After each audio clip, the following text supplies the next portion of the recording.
안녕하세요. 저는 올해 60이 조금 넘은 남성입니다. 제가 이곳에 사연을 남기게 된 이유는 제 인생을 송두리째 바뀌게 만든 한 친구의 일을 고백하고 싶어서예요. 겨우겨우 잊고 있던 그놈을 다시 재회하게 된 순간 시간은 마치 그때의 몇십 년 전으로 돌아간 것만 같았습니다. 너무나 저를 힘들게 했던 그때의 일을 지금부터 상세하게 얘기해 보도록 할게요. 어린 시절 저는 동네에서 어른들이 똑똑하다는 말을 참 많이 해주셨죠. 제 기억에 따르면 똘망똘망한 눈으로 혼자서 한글도 빨리 떼고 남들보다 숫자에 대한 이해력도 빨랐던 것 같아요. 제가 어렸던 그 시절에는 동네 사람들이랑 교류를 많이 하던 때라서 저의 촉망함이 동네에 소문이 쫙 퍼졌었어요.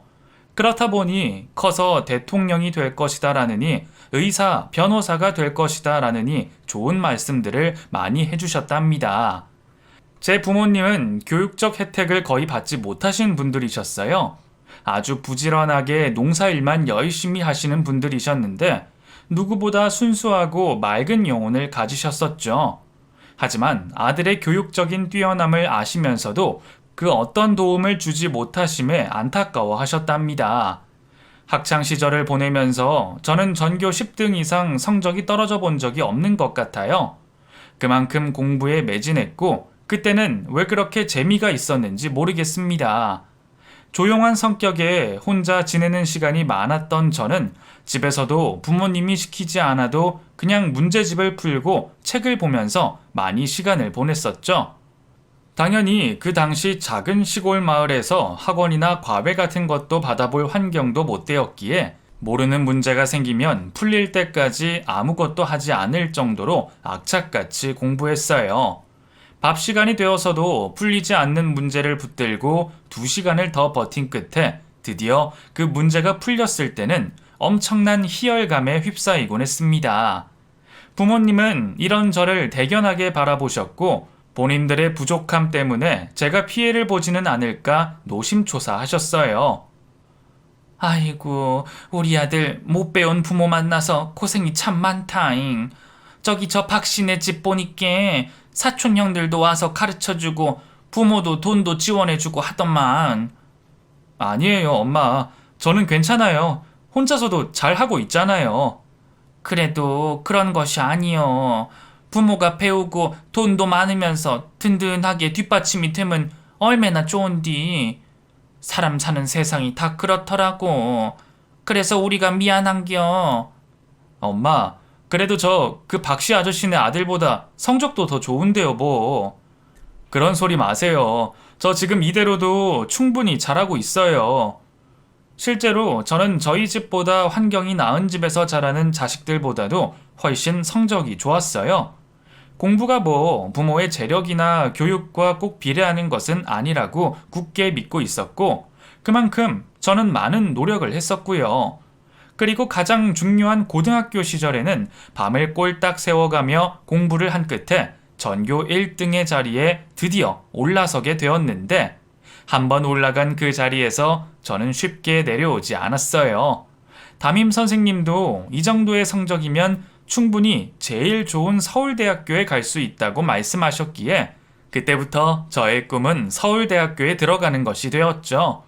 많이 힘들고 지쳤을 때는 아주 멋진 대학교의 낭만을 생각하며 버텼고 그곳에만 들어가면 지긋지긋한 가난에서 벗어날 수 있다고 생각했습니다. 그러면 부모님도 더 이상 힘든 일을 안 하셔도 되고 호강을 시켜드릴 수 있다고 믿었고요. 그 당시 이런 저를 누구보다도 잘 아는 한 친구가 있었어요. 건너 마을 부잣집에 산다는 호식이라는 친구인데 중고등학교 모두 동창이었죠.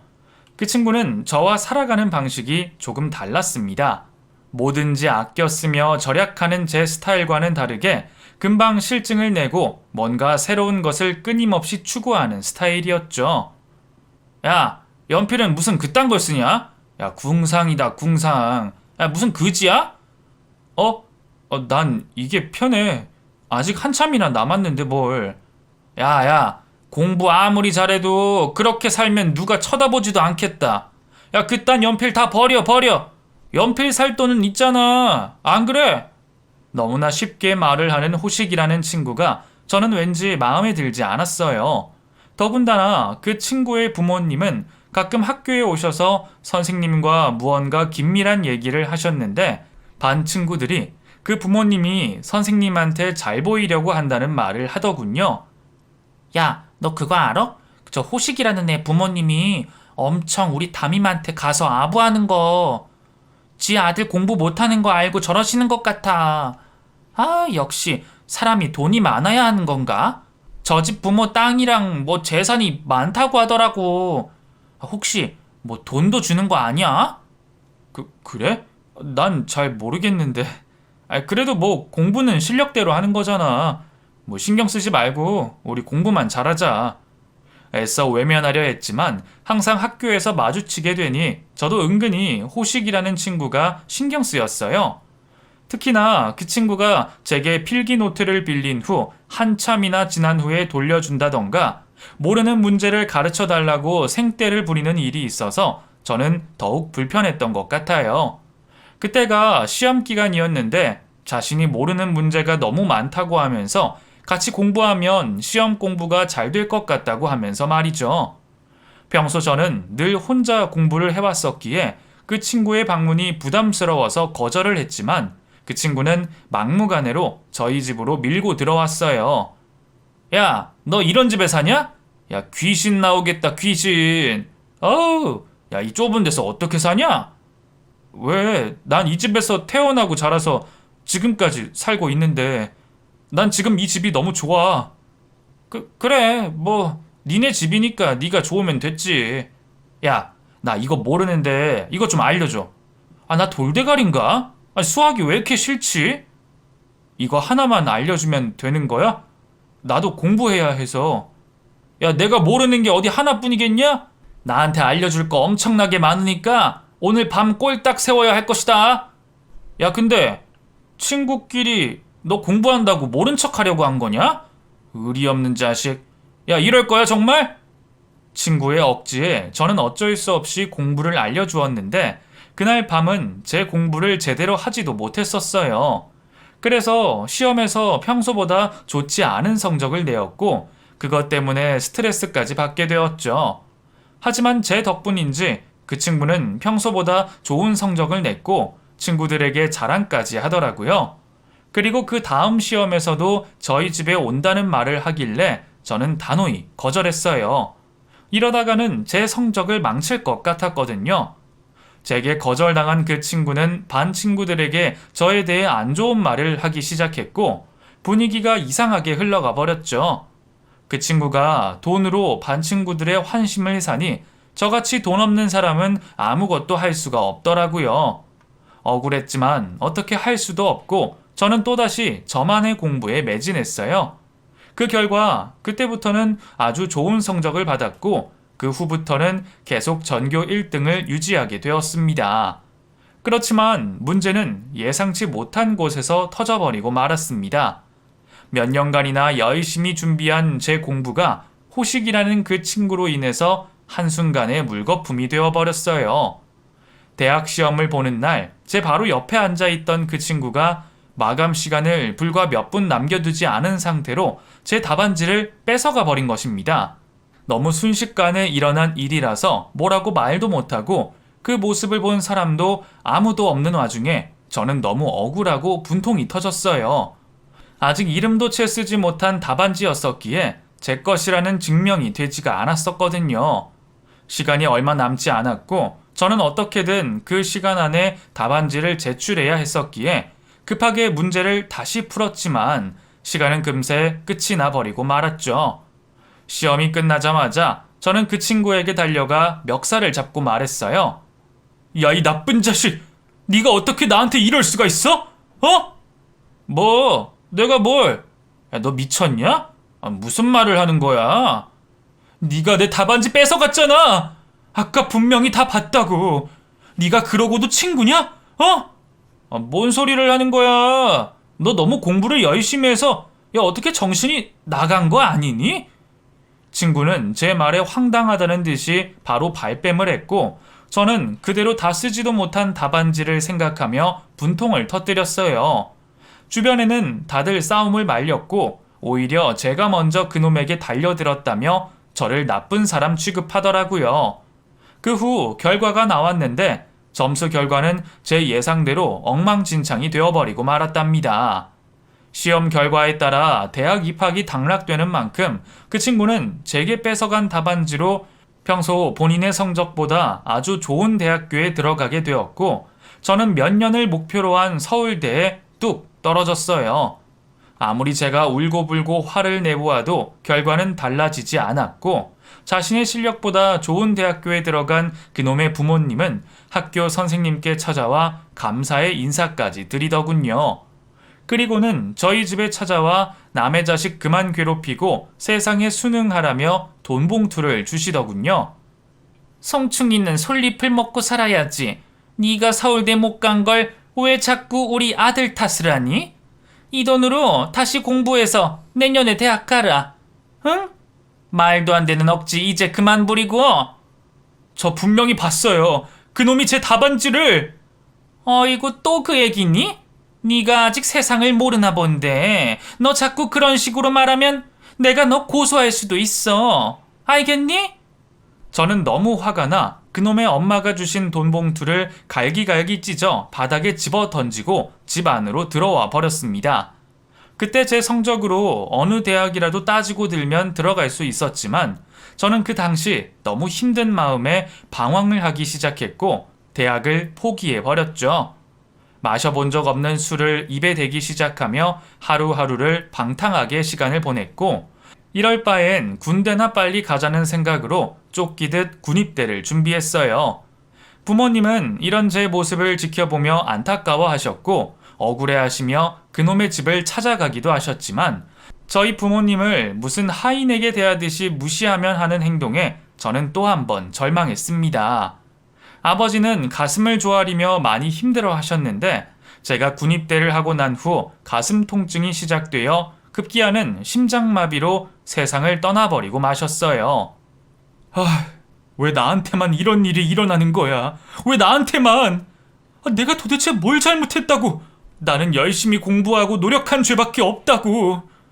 군대에서 매일 마음속으로 이런 생각을 하며 지냈어요. 화도 나고 눈물도 나고 매일매일 추스려지지 않는 감정 때문에 군대 선후배 간의 마찰도 자주 일어났었죠. 어떻게 지나갔는지 모르게 전역을 하게 되었고 집에 와보니 집안 꼴은 엉망이었습니다. 엄마 괜찮아? 왜 이렇게 엉망으로 해놓고 있어요? 세상 깔끔하신 분이. 그래 우리 아들이구나. 아휴 치우면 뭐라니. 세상살이가 너무나 허무한디. 왜 그런 말씀을 하세요 엄마. 왜 이렇게 약해지셨어요? 네? 난 이 세상이 너무 허무혀. 그렇게 세상 똑똑한 우리 아들이 대학도 못 가고 또 그렇게 건강하던 양반이 하루아침에 저 세상으로 떠나버리고. 난 이 세상 살기가 싫어. 너무 싫어. 너무도 많이 약해진 엄마의 모습을 보니 제 마음은 또 한 번 무너져 내렸어요. 어떻게 해도 제가 엄마를 다시 강한 예전의 모습으로 만들어 드릴 수는 없었습니다. 그 후로 저는 제가 꿈꾸었던 삶과는 너무도 다른 삶을 살게 되었어요.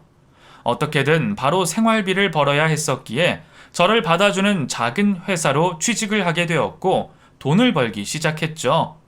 몇 년을 그렇게 살면서 10원 한 장 아껴 쓰며 악착같이 살았어요. 친구에게 들리는 소문에 의하면 제 답안지를 빼앗아간 그 친구는 좋은 대학에 나와 좋은 회사에 취직을 했다고 하더군요. 더욱이 부모가 빵빵하게 돈을 대주어서 고급 승용차도 사고 멋진 여자친구도 생겼다고 했습니다. 그 말을 들으니 피가 거꾸로 솟아올랐지만 지금 당장 제가 할 수 있는 일이 없잖아요. 그놈 앞에 나서는 일조차 짜증이 나서 저는 친구들이 부르는 동창 모임에도 잘 나가지 않을 정도로 회피하며 살았습니다. 그러는 동안 저는 평범하고 착한 여자를 만나 결혼을 했고 아이도 낳았죠. 딸 하나, 아들 하나를 낳았는데 특히 딸은 저를 닮은 건지 공부를 꽤나 잘하더군요.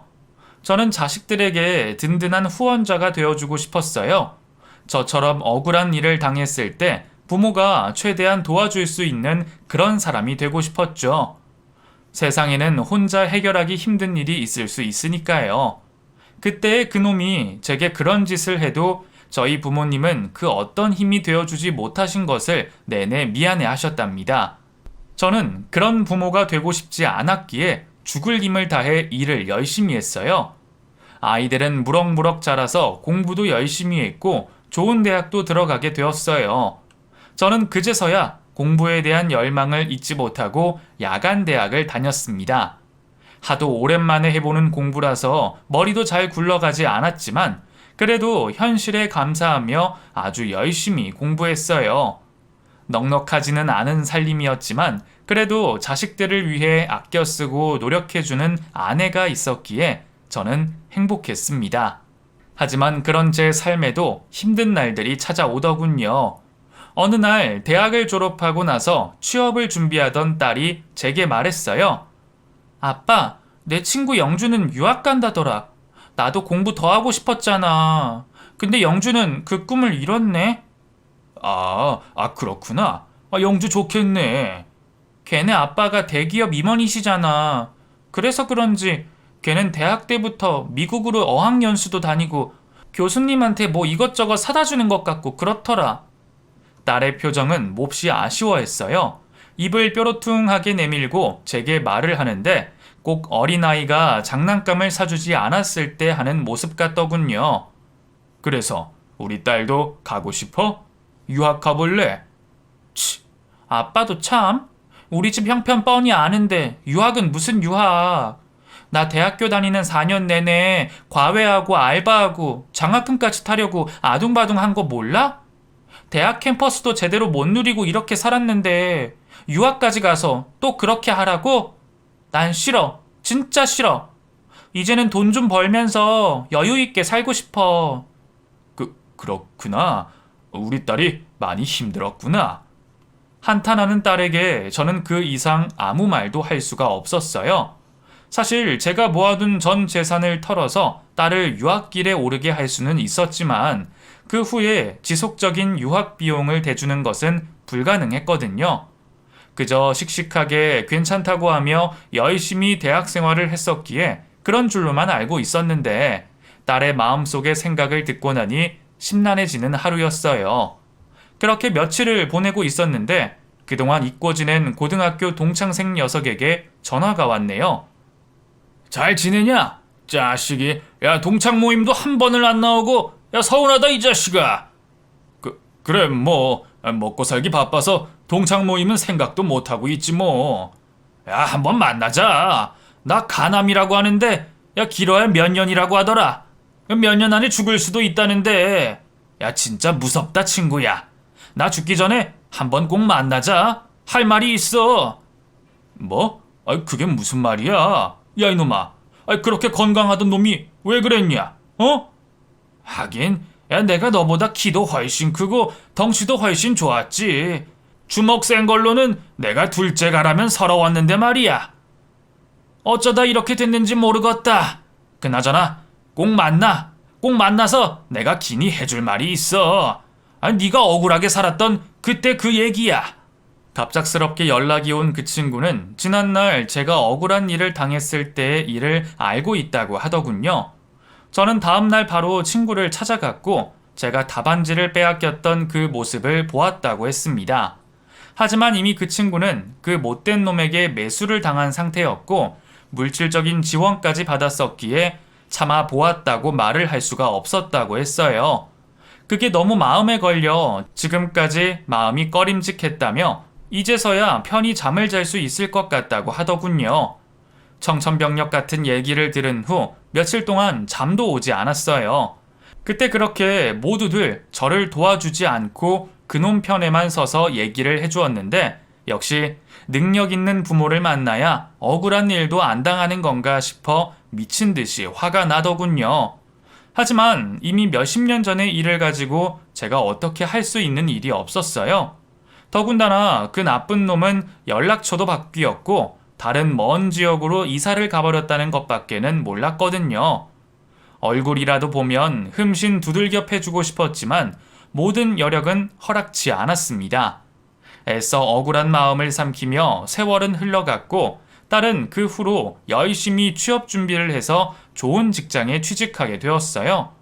본인이 하고 싶은 공부를 더 하지는 못했지만 꽤나 만족하며 직장 생활을 이어갔죠. 그리고 몇 년 후 제게 결혼을 하겠다며 한 청년을 소개시켜 주더군요.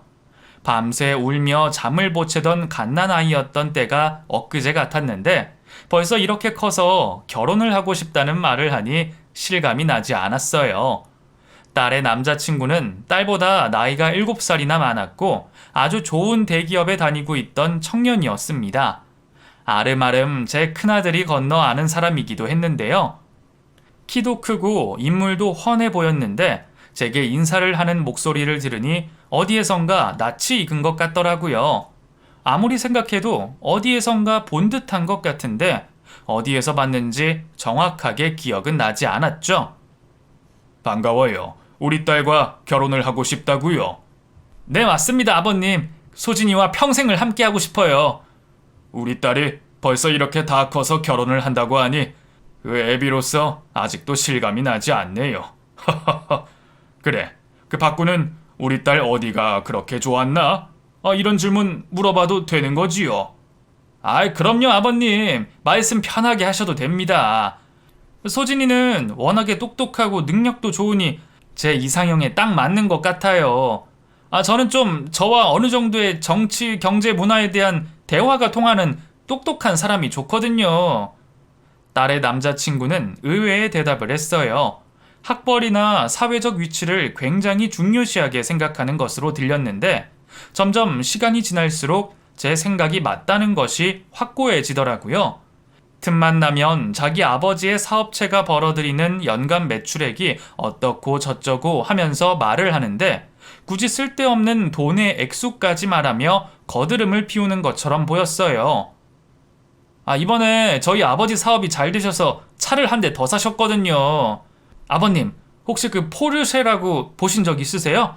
그 완전 멋진 차인데요. 나중에 저 물려주시기로 하셨어요. 그랬구나. 나는 글쎄 그 포르쉐라고 들어보기만 했지 뭐. 나 같은 사람이야 지금 있는 중고 중형차로 만족하니까. 아버님, 그래도 인생도 짧은데 하고 싶은 거 다 하고 사셔야죠. 왜 중고 중형차에 만족하세요? 저는 자식 낳으면 절대로 그렇게 살지 말라고 할 거예요. 하고 싶은 거 다 하면서 멋진 자동차, 멋진 집도 마련해 줄 거고요. 그래서 부모가 능력이 있어야 되는 건가 봅니다. 저를 들으라고 하는 소리인지는 모르겠지만 딸의 애인이 하는 말에는 상당히 거슬리는 부분이 많이 있었어요. 제가 갖지 못한 부분이라서 자격지심이라고 생각하시는 분이 계실지도 모르겠지만 아무리 그래도 어른 앞에서 하는 말과 행동이 조금 지나치다 싶었죠. 하지만 높으신 분의 전화를 받을 때에는 말투가 확 바뀌더군요. 벌떡 일어나 매우 공손하고 저자세로 전화를 받았는데 이상하게 제 기분은 좋지 않았어요. 이것이 사람을 봐가면서 행동을 바꾸는 것 같았거든요. 저같이 볼품없고 가진 것 없는 사람들한테는 돈 자랑을 그렇게 하면서 자기보다 높은 지위에 있는 사람들한테는 전화를 받는 내내 몸 아려운 강아지 마냥 앉지도 못하고 벌벌 떨더군요. 그런 모습을 보니 이것이 모두 다 못난 제 잘못인 것만 같았습니다. 얼마나 못난 애비이길래 예비사위가 깔보나 싶었죠. 저도 나름대로 전교 1등을 놓치지 않고 공부 잘 하던 학생이었는데 그때 그놈이 또 생각이 나서 미쳐버릴 것 같았어요. 며칠 동안이나 술로 기분을 달래며 생활했던 것 같네요. 딸의 오빠인 저의 첫째 아들은 이런 저의 모습을 보면서 많이 속상해했었죠. 동생보다 공부는 잘하지 못하는 평범한 학창시절을 보내고 전문대를 나온 후 꽤 큰 공장에 다니고 있는데 딸의 애인의 모습을 보니 사람답지 못하다면서 제게 결혼시키지 말라고 했었거든요. 특히나 아들이 건너 아는 사람이 딸의 애인과 같은 회사에 다니고 있어서 물어보면 언제든지 예비사위에 대해서 알아볼 수가 있었나 봐요. 제가 하도 답답한 마음에 술을 마시면서 한숨을 쉬고 있었더니 아들이 지인에게 연락을 해서 예비 사위에 대해 알아보았나 보더군요. 아버지, 그 동생 애인 말이에요. 제가 듣기로는 좀 평가가 안 좋다고 하던데 결혼하게 두실 생각이에요? 응? 그래? 어떤 부분이 그렇다고 하니? 뭐 능력 좋고 부유한 부모님 밑에서 자라서 어려움은 없는데 그 사람들을 많이 무시하고 그런다고 하더라고요. 뭐 학벌이랑 직업 같은 걸로 사람들 평가하고 자기보다 밑에 있는 사람들을 깔본다고. 아버지 생각이 딱 맞는 그런 놈 같아요. 얼마나 야비한지. 어허, 이런. 세상에 제일 비겁한 사람들이 하는 행동인데 어째서 그렇게 하고 다닐까? 아버지, 아무래도 동생 결혼은 좀 생각해 보는 게 어떠세요?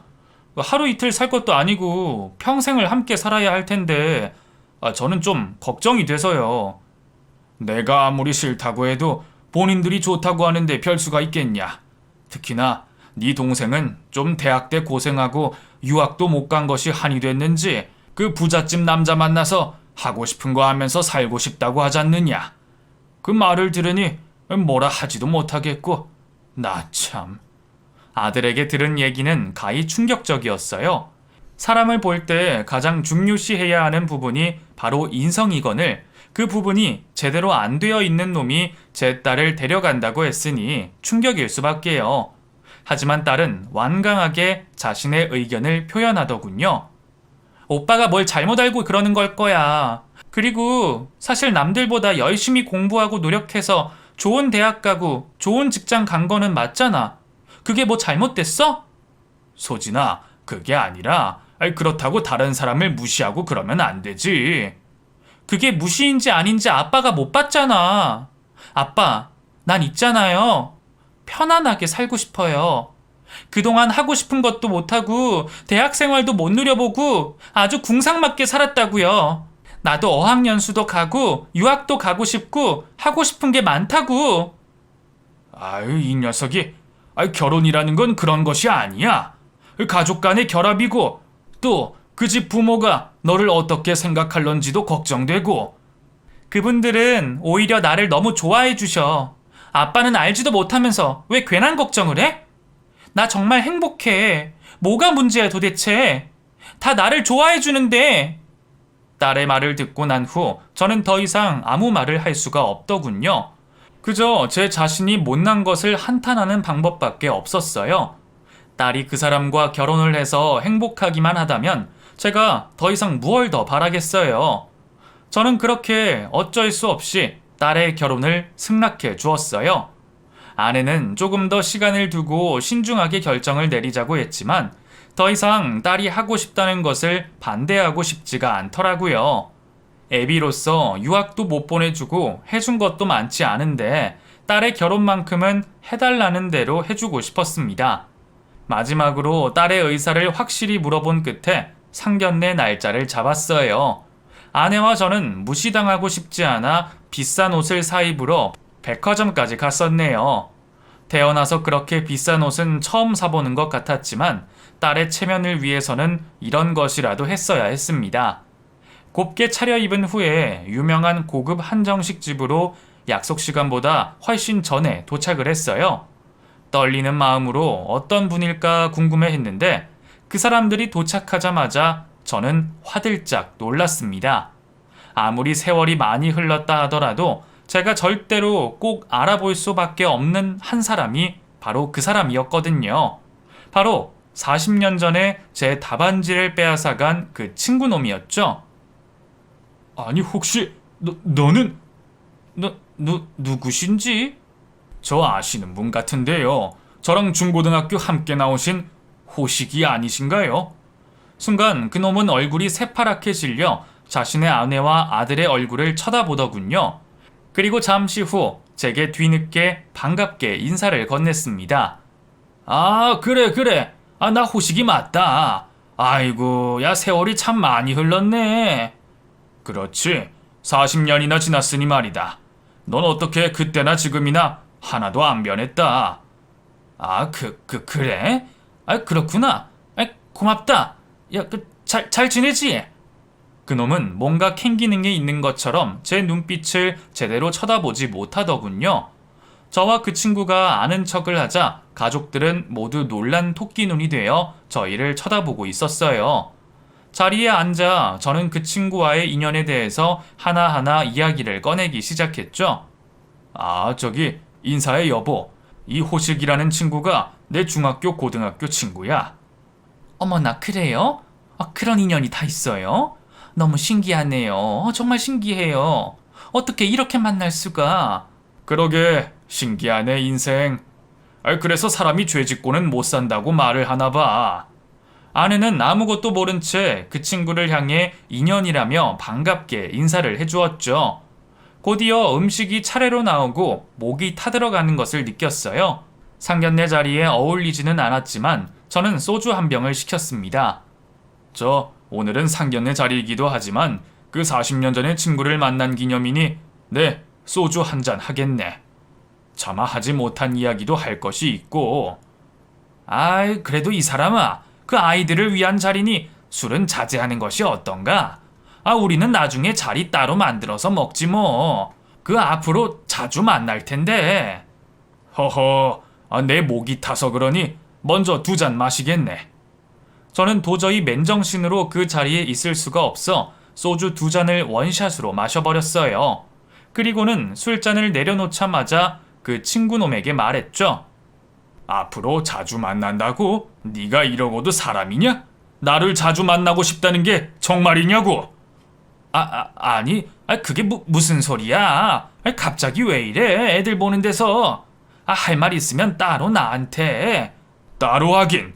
내가 차마 풀지 못한 진실을 오늘 말할 기회를 얻었는데 모두가 다 있는 데서 말하는 것이 좋을 듯하네. 앞으로 볼 일도 없을 테니.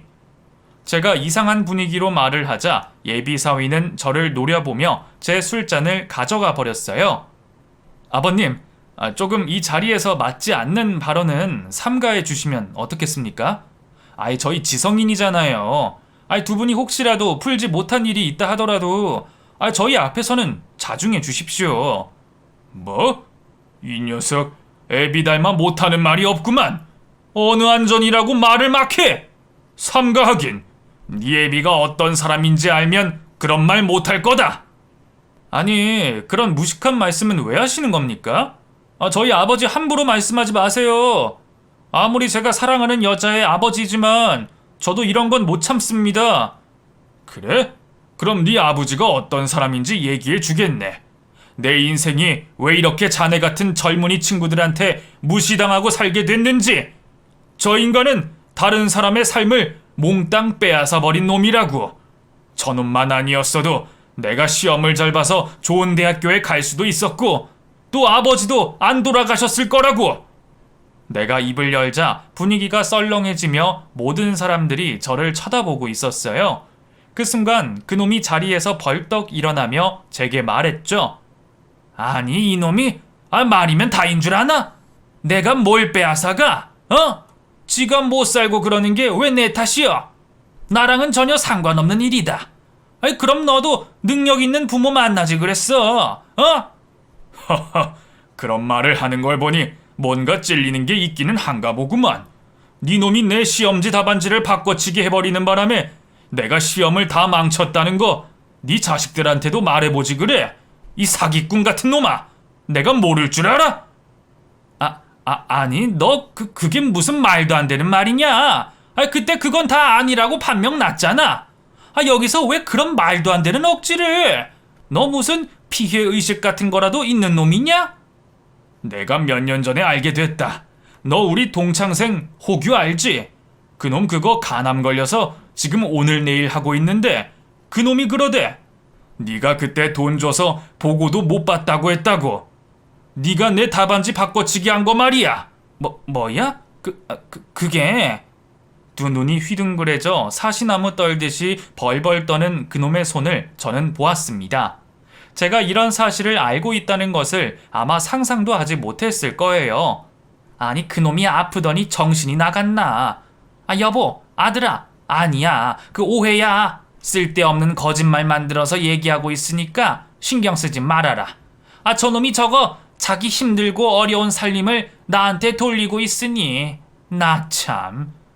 그때 너희 엄마가 했던 얘기가 아직도 떠오르네. 송충이는 풀잎을 먹고 살아야 된다고. 나 같은 놈은 공부 잘해서 서울대 가봤자 소용도 없다고 하시더라. 이왕 이렇게 된 거 그냥 조용히 살라면서 나한테 돈 봉투까지 주셨는데 내가 그걸 아주 갈기갈기 찢어버렸다. 몇 년 후에 너네 가족 다른 곳으로 멀리 이사가 버리고 연락처도 싹 바꾸더니만 오늘 이렇게 외나무다리에서 만나게 됐구나. 제가 술술 그때 일어난 일에 대해 읊자 그놈의 아들은 자신의 아버지를 째려보면서 말했어요. 아버지, 이게 무슨 말이에요? 정말이에요? 아, 진짜 정말이냐고요? 쪽팔리게 진짜. 아, 이런 분한테 이런 말까지 들어야 되는 거예요? 아, 아버지, 말씀해 보시라고요. 아니, 그게 말이다. 아, 그게 있잖아. 자신의 아버지에게까지 건방진 말을 쏟아내는 예비 사위의 모습을 보니 부전자전이라는 말이 딱 떠오르더군요. 어쩌면 하는 행동이 싸가지가 없다고 느꼈는데 그게 바로 지 애비를 닮아서 그런 것이었나 봅니다. 친구에게 사실을 다 들었다고도 했는데도 그놈은 끝까지 변명을 늘어놓기에 급급했어요. 저는 더 이상은 두고 보기 힘들어 그 자리에서 벌떡 일어나 큰 소리를 질렀죠. 야, 이놈아! 아직까지도 또 이렇게 변명질이냐? 너 네가 어떤 놈인지 내가 네 사업한다는 그 사무실로 가서 다 말하고 네 아들 회사에 가서 다 말할 거다. 어디 그때 가서도 떳떳하게 변명해보시지. 그 자리에 있던 모두가 다 그놈을 쳐다보고 있었고 결국 그놈은 그 자리에서 함께 일어나 제 팔을 잡으며 말했어요. 야, 내가 저기 그때는 말이다. 눈에 뵈는 게 없었나 봐.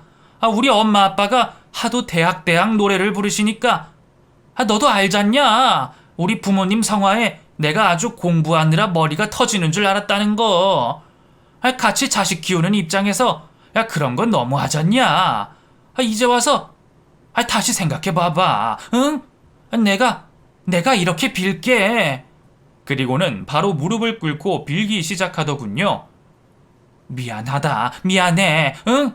진짜 미안하다 친구야.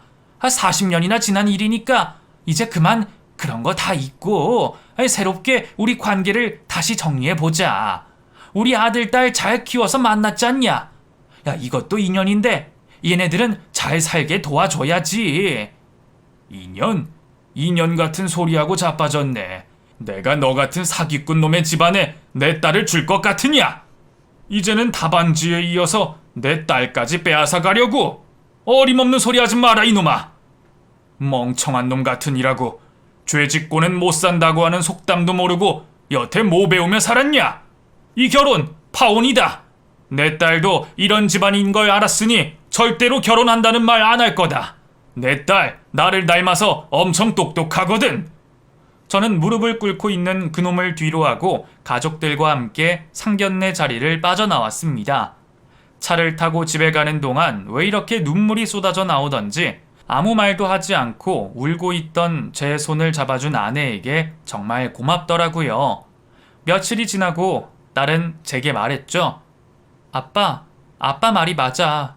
나 사실 그 집에 가서 별로 대우받지 못했었어. 학벌이랑 직업은 좋은데 출신 성분이 안 좋고 부모 직업이랑 사는 곳도 별로라고 어찌나 큰 소리로 말씀을 하시던지. 나 정말 힘들었어, 아빠. 우리 딸이 왜 그런 꼴을 당해? 응? 얼마나 똘똘하고 세상 착한 우리 딸이. 절대 안 돼. 내 눈에 흙이 들어가기 전까지 그런 꼴은 절대로 못 본다. 알았냐? 알았어요, 아빠. 나 결심했어. 절대 그 사람하고 결혼 안 할 거야. 어제 파혼하자고 다 얘기했어. 내가 그동안 마음속으로 아빠 원망했던 거 정말 미안해. 우리 아빠가 이런 꼴을 당한 줄도 모르고. 아빠, 정말 미안해요. 정말 미안해. 아니다, 우리 딸. 아니야. 아빠가 미안해. 너를 더 좋은 환경에서 키웠어야 했는데. 저는 딸을 참으로 오랜만에 뜨겁게 안아주었습니다. 다 큰 줄 알았던 딸은 어느새 제 품에 쏙 안겨 아기처럼 울고 있었어요.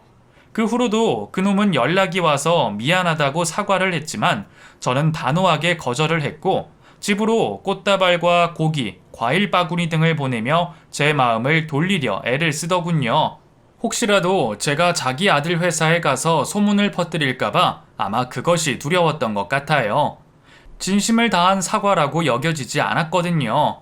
제가 끝까지 사과를 받아주지 않자 불같이 화를 내며 태도가 돌변하더니 어느 날은 술에 잔뜩 취해 저희 집 현관을 발로 차며 성질을 부리더군요.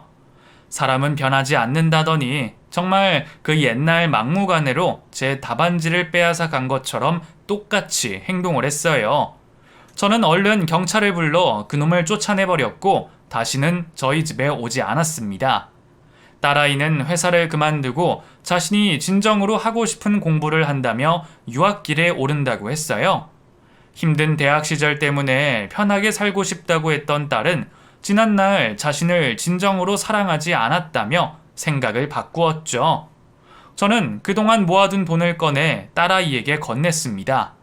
많지는 않지만 이 돈으로 당장 집 구하고 먹고 살 생활비는 할 수 있을 거야. 그 어학도 하고 학교 알아보고 결정되면 아빠한테 얘기해. 아빠가 네 첫 등록금은 꼭 내주고 싶다. 받지 않겠다고 하던 딸아이의 손에 통장을 꼭 쥐어주며 저는 더욱 멋져질 딸의 앞날을 축복해 주었습니다. 그리고 얼마 지나지 않아 제게 그 사실을 말해주었던 친구가 세상을 떠났죠. 간암이 걸려 얼마 남지 않은 인생에서 제게 꼭 사실을 말해주고 싶다고 했던 그 친구를 보내며 저는 많이도 울었던 것 같아요. 그놈은 양심에 찔렸는지 장례식장에는 끝까지 와보지 않고 돈 봉투만 덜렁 보내더군요. 세상살이 모두가 다 떠난다고 하지만 그렇게 착하고 인성 바른 친구가 떠나버리니 너무나 허무함이 느껴졌어요. 그동안 제 자신을 너무 돌보지 않았던 저도 앞으로는 건강관리 잘할 생각이에요. 저는 그렇게 억울했던 제 삶에 대해서 속 시원히 확인을 받은 것이나 마찬가지예요. 그놈을 무릎까지 꿇리고 말았으니까요. 그놈으로 인해서 제 인생이 많이 달라지긴 했지만 어쩌면 그놈 때문에 제 아내도 만났고 아이들도 태어나게 되었는지도 모르죠. 그렇게 생각하는 것이 제 정신건강에 좋은 것 같습니다. 우리 60대의 늙은 가장 여러분들 많이 힘드시죠? 힘도 빠지고 에너지도 없고 어디 가서 마땅히 기댈 곳도 없는 우리 가장분들 힘내시길 바래요. 오늘은 이 세상에 무거운 짐을 짊어지고 살아가고 있는 늙은 가장분들에게 각별히 화이팅이라고 외치고 싶습니다. 억울하고 화가 나는 일이 있으시면 반드시 풀릴 것입니다. 그러니 끝까지 용기를 잃지 마시고 힘내십시오.